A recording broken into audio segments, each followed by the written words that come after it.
Fala pessoal do canal Neres Moto, beleza? Mais uma dica top aqui pra vocês. Essa bucha aqui tá travada, tá vendo? Bucha de balança. Essa aqui é uma YBR, mas pode ser moto da Honda, né? Titan 150, 125. Geralmente trava quando fica muito tempo sem dar manutenção e travou aqui. Aí o que eu fiz? Eu já coloquei aqui, você tira o arco, enfia o arco por dentro, coloca e você serra. Você vai serrar ele até ele serrar junto a bucha de ferro e a bucha aqui de plástico. Esse aqui já é de nylon, né? Já foi trocada. Mas a YBR ou a Factor, ela vem com a bucha original de bronze, né? Independente, vai serrando.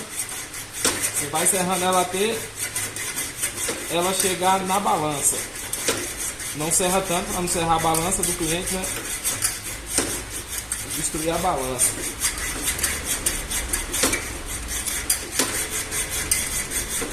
Essa dica top aqui eu aprendi com meu amigo Jim, aqui de uma oficina Auto Solda, lá de Baixinho Solda.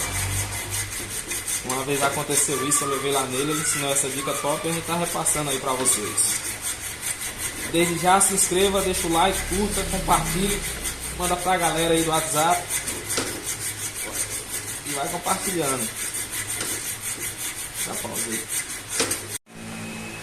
Bom pessoal, dei uma pausinha aí, né? Voltei aqui com o vídeo para não ficar tão longo. A gente já serrou aqui, ele já chegou no ferro, né? Da balança já.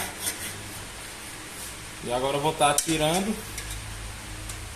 Tiro o arco aqui de dentro e a gente vai agora tentar arrancar ele.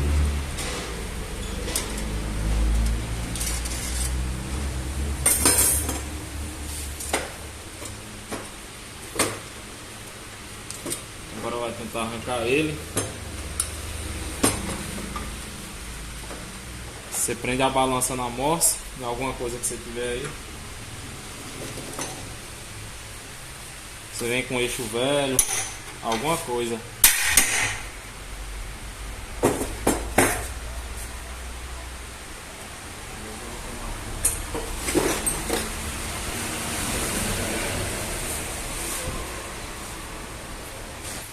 Você vem com eixo velho. Olha como é que sai fácil. Porque quando você faz um corte nela, você vai diminuir ela, né? Então ela vai encolher um pouco mais. Fazendo isso vai facilitar a saída dela. Pronto. Então tá aí a dica top. Se inscreva no canal, curta, compartilhe. O pessoal que está assistindo aí não está se inscrevendo, gente, vai lá, se inscreva. É de graça, não custa nada. Então vamos bater uma meta aí, pelo menos de cada 10 pessoas que assistiu o vídeo, 2 se inscrever, tá bom demais. Valeu!